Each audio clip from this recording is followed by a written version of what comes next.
Buenas noches, ¿cómo están? Una alegría poder acompañarlos y juntos tener este encuentro, terminar un día domingo así, o visto de otra forma, empezar la semana así, nos hace bien, ¿no es cierto? ¿Sí? ¿Están seguros? Vamos a abrir la Biblia en el Evangelio, gracias, en el libro de Gálatas, la carta a los Gálatas en el capítulo 4. Yo quisiera que aprovechemos estos minutos que tenemos juntos para repasar algo que tiene que ver con estos tiempos que vivimos. Vamos a leer este versículo y luego vamos a entender por qué. Gálatas capítulo 4 dice del 4 al 7.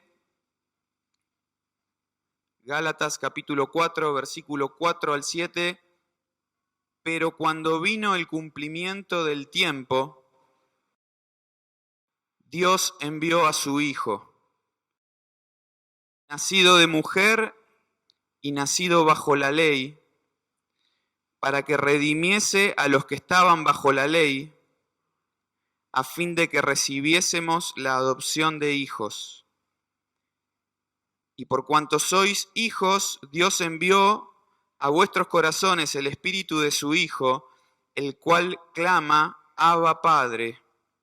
Así que ya no eres esclavo, sino hijo, y si hijo, también heredero de Dios por medio de Cristo.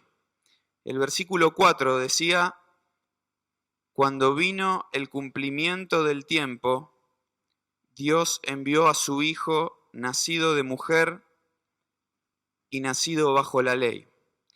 En el libro de Pedro, en la primera carta de Pedro, en el capítulo 1,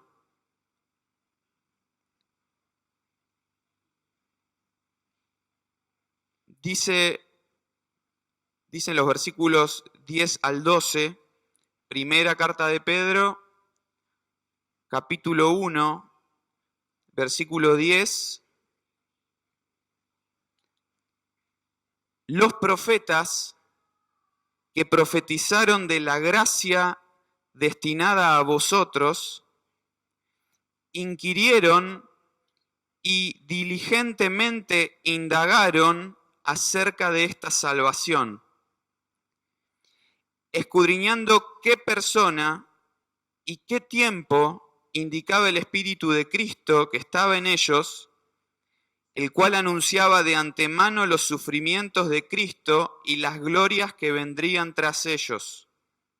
A estos, a los profetas, se les reveló que no para sí mismos, sino para nosotros, administraban las cosas que ahora os son anunciadas, por los que os han predicado el Evangelio por el Espíritu Santo enviado del cielo, cosas en las cuales anhelan mirar los ángeles.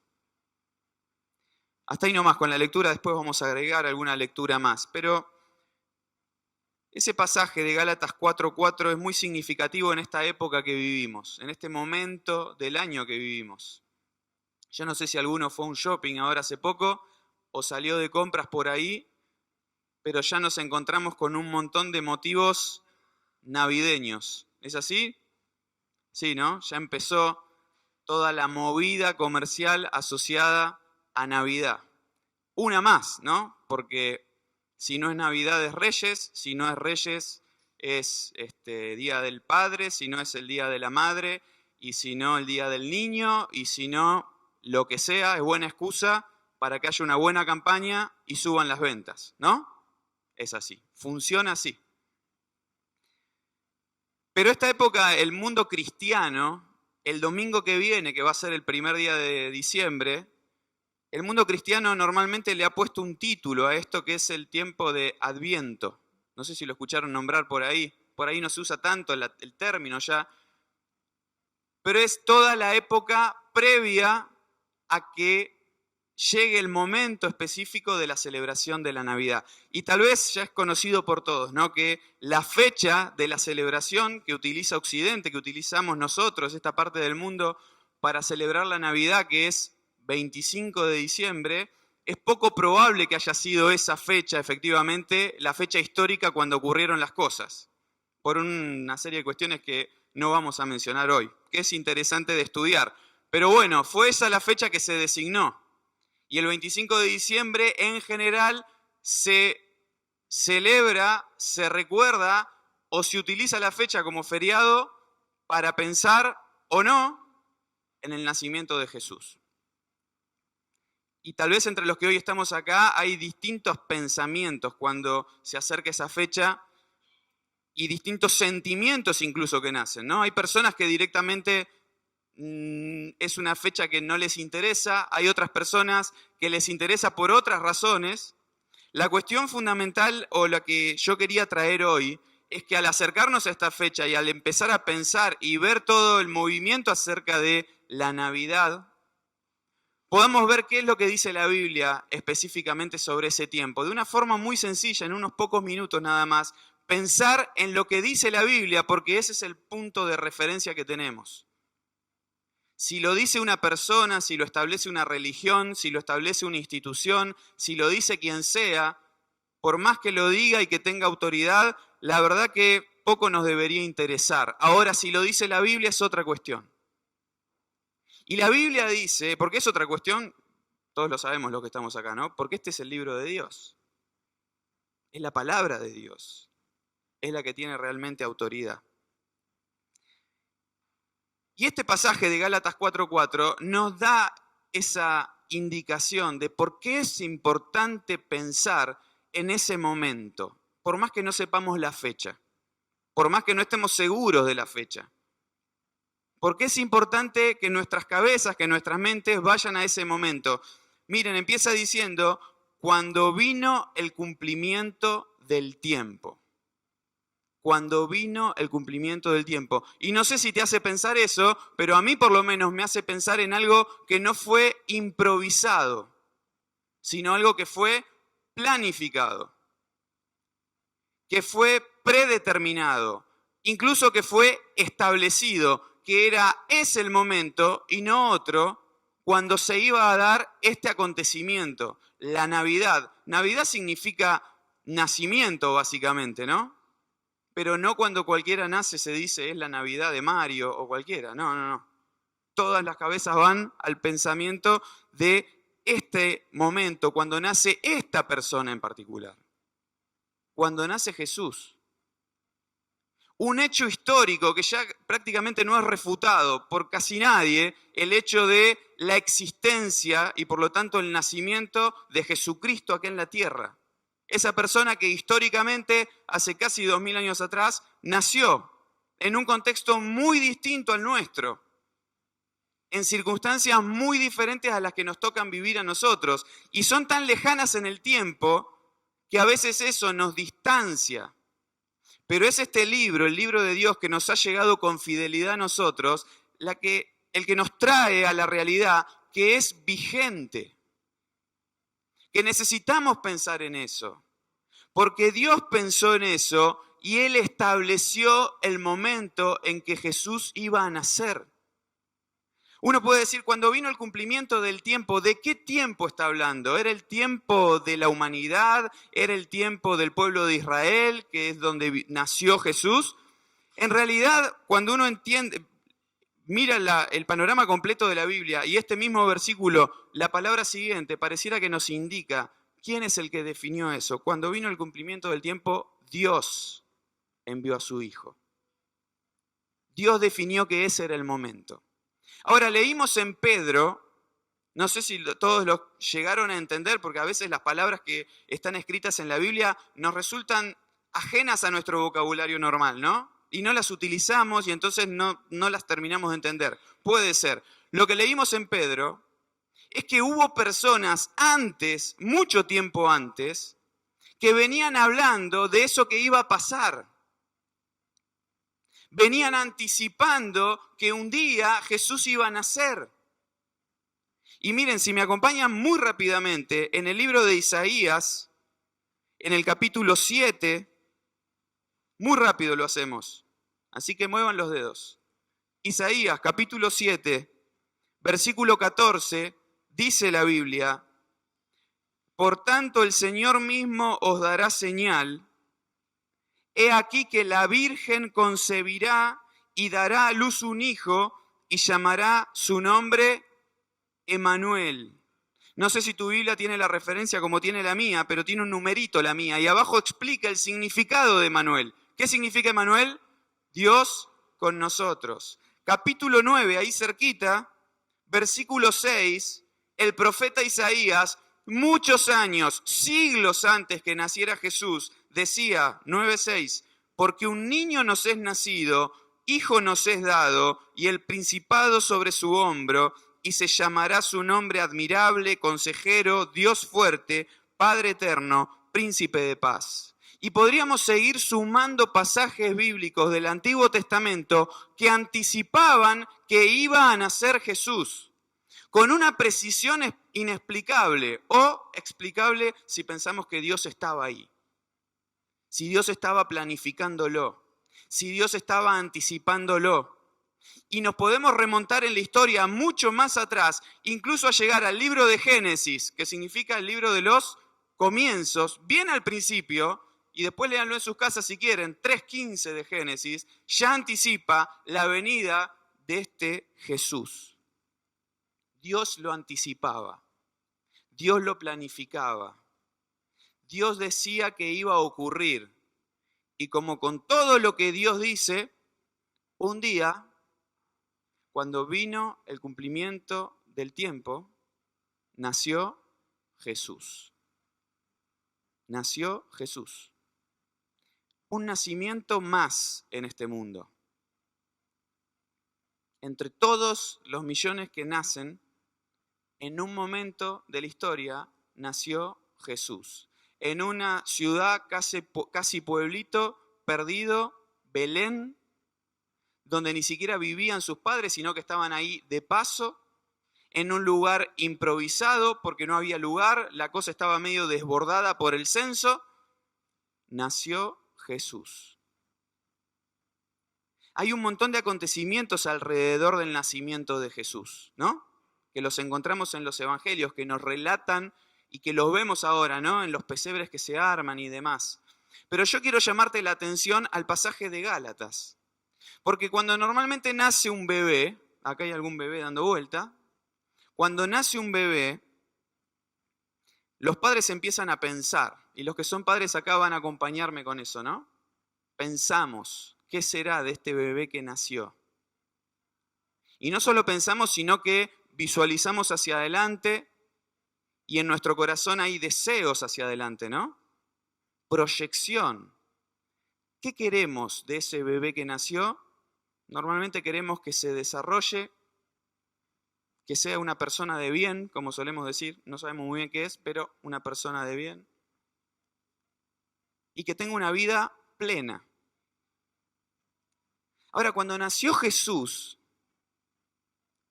enviado de Dios al mundo, en el momento que Dios definió, ahora nace Jesús en Belén, un hecho histórico, como dijimos recién, el propósito era distinto. La finalidad era otra. Y la dice el mismo pasaje. Mirá, volvamos a Gálatas. Te tendría que haber dicho que dejes el dedo ahí. Me olvidé. Gálatas 4:4. Dios envió a su Hijo, nacido de mujer y nacido bajo la ley. Versículo 5. ¿Para qué? Para significa propósito, ¿no? Acá está el para qué nació. Para que redimiese a los que estaban bajo la ley. Y acá aparece otra palabra de las difíciles de la Biblia, pero que vale la pena pensarla 2 minutos. Jesús nació para redimir. Ese era el objetivo. Para eso nacía. Para convertirse en redentor. ¿Sabes que para nosotros esto de redención, redentor, es tan ajeno, ¿no? Tan lejano, no es de la práctica nuestra, pero para la gente que escuchaba estas palabras no era tan ajeno. El concepto de redención está muy asociado, entrelazado con el concepto de esclavitud. Porque un esclavo que estaba sometido bajo la autoridad de otro, que tomaba las decisiones por él, que le imponía las reglas de vida y que no tenía, por lo tanto, libertad para hacer su vida, ese esclavo en esta época sabía que la única forma de adquirir libertad era a través de redención.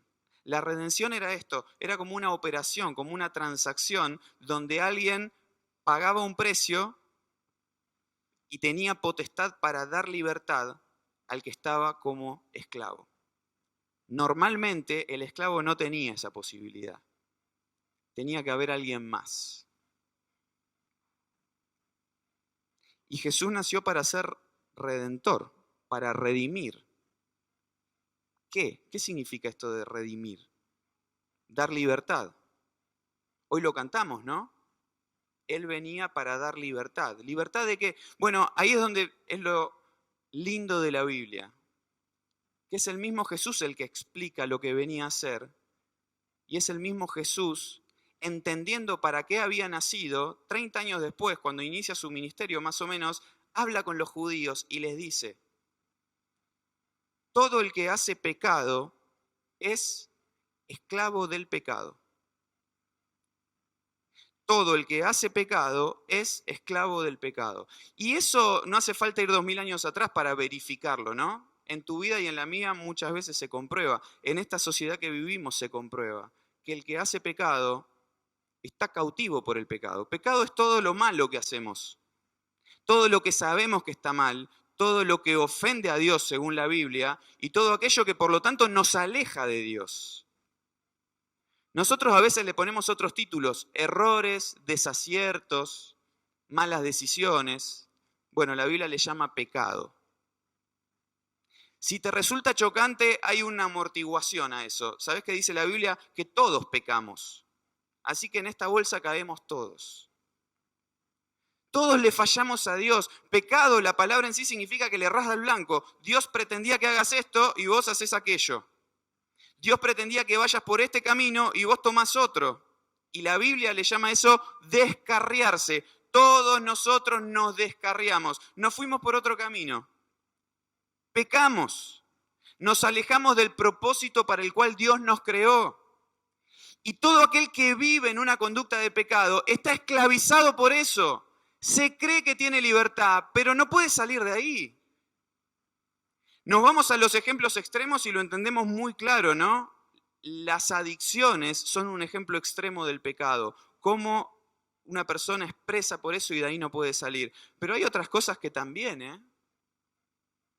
Todos tus desaciertos con tu carácter, todas las veces que tu voluntad no fue suficiente para superar dificultades, todas las veces que te propusiste cosas y volviste a tropezar con la misma piedra, todo eso es síntoma del pecado, que nos esclaviza, que pretendemos tener controlada la situación y no la tenemos controlada.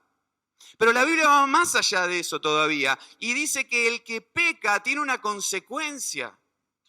Y la Biblia dice en el libro de Romanos, la paga del pecado es muerte. Así que no es solamente que soy esclavo del pecado, vivo en el pecado, sino que la gran consecuencia es que si yo peco, lo que me dan a cambio, la retribución por mi pecado, mi recompensa por el pecado, es muerte. Y acá de nuevo la conclusión está a las claras. Muerte en la Biblia significa separación. Así que cuando veas una familia dividida te vas a dar cuenta por cuál es la culpa. ¿Cuál es la culpa? El pecado. ¿El pecado de quién? El nuestro. Cuando veas matrimonios divididos te vas a dar cuenta por qué se dividió, por qué se separó. Hubo muerte por culpa del pecado. Cuando haya relaciones rotas, cuando se dividan iglesias, cuando se divide una sociedad como la que estamos, ¿no? Que cada uno viva en la suya, distanciado del otro, ni sabemos cómo se llama el vencido en el frente, cada uno alienado. El pecado nos aleja a unos de otros y lo único que trae es muerte. Muerte. Pero más allá todavía, muerte en este mundo. Y cuando pasemos de este mundo, lo mismo. Separación. Claro, uno dice, bueno, sí, separación de la parte material, que se va al cajón, se hace polvo, de la inmaterial. Bueno, sí, eso es muerte, pero también muerte espiritual es separación de Dios, separación eterna de Dios en esa vida que viene después de la muerte. No se acaba todo. Jesús habló mucho de eso. No se acaba todo después de este mundo. Se abre la puerta a la eternidad. Así que fíjate, Jesús dijo que las personas estábamos esclavizadas por el pecado. ¿Entendés por qué entonces Él venía a traer libertad? ¿Por qué Él decía que era el Redentor? En ese mismo pasaje Jesús le dijo a los que los escuchaban, si el Hijo os libertare, seréis verdaderamente libres. ¿De quién estaba hablando? De sí mismo, el Hijo de Dios. Ahora, el pequeño detalle que tenemos que entender es que para que Jesús pudiera convertirse en Redentor, tenía que morir. La Biblia enseña que si no se derramaba sangre, no había perdón de pecados. La Biblia enseña que si no se derrama sangre, no hay perdón de pecados. Y para que Jesús pudiera perdonar pecados y por lo tanto dar libertad del pecado, tenía que morir. Por eso cuando la Biblia dice que Jesús vino en el día que Dios estableció para redimir a los que estaban bajo el peso de la ley, a los que estaban esclavizados por el pecado, es un sinónimo, está diciendo que Jesús nació para morir. Fue un gran maestro en esta tierra. Todo lo que dijo es de una altura intelectual y moral inigualable, sin lugar a dudas. Pero Él no vino a enseñar. Con su enseñanza mostró quién era. Jesús hizo un montón de milagros en esos 3 años y medio de ministerio que tuvo aquí en la tierra. Hay evidencia de eso, los milagros de Jesús. Milagros de sanar personas y milagros de hacer cosas sobrenaturales, tanto como caminar sobre las aguas. Nunca nadie lo hizo. Solo Él lo hizo, pero Él no vino a hacer milagros. Hizo milagros para mostrar, como alguien dijo, las credenciales de que Él era Dios con nosotros, Emmanuel. Evidencia de que era Dios. Pero no vino a hacer milagros. No vino a enseñar, no vino a hacer milagros. ¿A qué vino? Vino a redimir. Vino a traer libertad.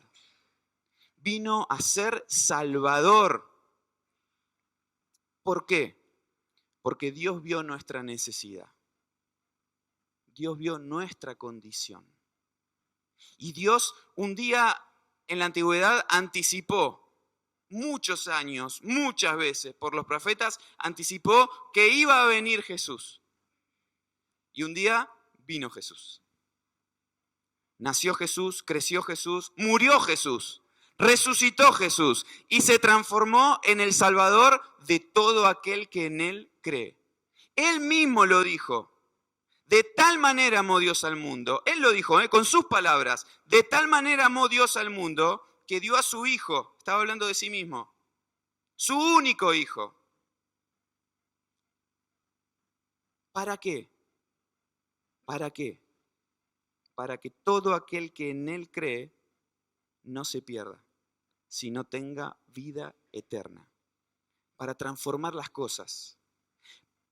En otro momento Jesús también abrió los libros de la antigüedad, del Antiguo Testamento, Isaías, y dijo, yo soy ese del que hablaba Isaías, que vino a traer libertad a los cautivos, vista a los ciegos, salud al enfermo, vida a los muertos. Jesús vino a transformar realidades. Jesús vino a salvar a las personas que estaban perdidas. Y todo aquel que hoy se da cuenta, como de 2000 años atrás hasta hoy, se da cuenta que Jesús vino para eso y pide el perdón de sus pecados. Dios puede perdonar pecados. ¿Por qué? Porque Jesús un día nació y Jesús un día murió y hoy es el libertador, lo mismo que el redentor de todo aquel que en Él cree. Pensar en la Navidad es pensar en este hecho impresionante. Nunca pasó nada así en la historia. Porque una sola vez, en toda la historia de la humanidad, el Hijo de Dios se hizo hombre. Una sola vez lo hizo. Una sola vez en toda la historia de la humanidad, el Hijo de Dios puso su vida voluntariamente en la cruz. Él dijo, él también lo dijo, nadie me quita la vida, yo pongo la vida. Fue como decirles, ¿no se dan cuenta que yo me estoy ofreciendo para poder ser el redentor que ustedes necesitan? Y mucha gente creyó en ese Jesús. Muchos lo creyeron porque lo vieron, estaban ahí como espectadores, lo vieron morir, lo vieron resucitar. Y se dedicaron a contarle a los demás lo que había pasado, lo que los profetas habían anticipado, lo que ocurrió ese momento, en ese año, y le empezaron a contar a los demás lo que había pasado. Y 2000 años atrás, acá estamos. Hoy se abrió esta iglesia con esta intención, de contarte a vos o de contarle a usted esta realidad. Que un día Jesús nació, no nació para vivir una vida plena, nació para morir. La expectativa del Padre era que muera. Era la única forma que sea redentor. Y lo cumplió. Se transformó en el redentor de todo aquel que en él cree. Entonces la única pregunta que queda es, ¿vas a creerlo o no? Si lo crees, ¿vas a aceptarlo o no? Y acá aparece otro factor, que es la fe. Claro, nosotros no estamos ahí para verlo. Lo estamos mirando en el tiempo. Pero fe no solamente para creer que eso un día ocurrió, porque la verdad es que los historiadores están todos de acuerdo casi, que eso un día ocurrió. Acá se trata si vas a tener fe en aquel que dice que hoy vive para salvar y perdonar pecados. Y si con esa fe, por más pequeña que sea, le vas a pedir a Dios, Dios, yo quiero el perdón de mis pecados. Si hoy entendés que Jesús murió por tus pecados, lo único que tenés que hacer es pedirle a Él que perdone tus pecados. Y como dijimos, ¿no? Él anticipó que iba a nacer Jesús y cumplió su palabra. Y Él promete que todo aquel que cree en Él, Él le perdona los pecados. Y en el pasaje de Gálatas que leímos, dice que no solamente perdona pecados, sino que ahora nos hace sus hijos. Yo te hago esta pregunta, ¿sos hijo de Dios? Tal vez te hayan hecho creer que todos somos hijos de Dios. No es lo que Dios dice.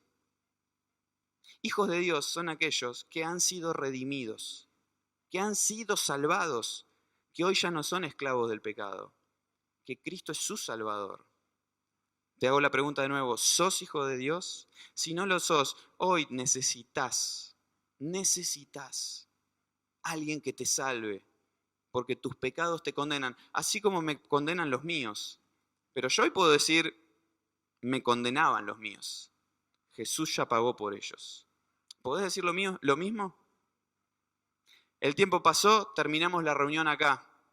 Pero sería bueno que si quisieras tomar esta decisión y no entendés algo todavía o no sabes cómo, te quedes a hablar 2 minutos y te saques las dudas que tengas. Pero no te vayas de acá sabiendo que sos esclavo del pecado, sabiendo que hay un libertador que pagó el precio por vos y no decidiendo porque me da vergüenza hablar o no decidiendo porque todavía no lo tengo del todo claro o no decidiendo por la razón que sea. Pensá el valor que tiene tu vida, que Dios decidió que Jesús muera por vos. Y si lo aceptás en tu corazón, vas a pasar a ser un hijo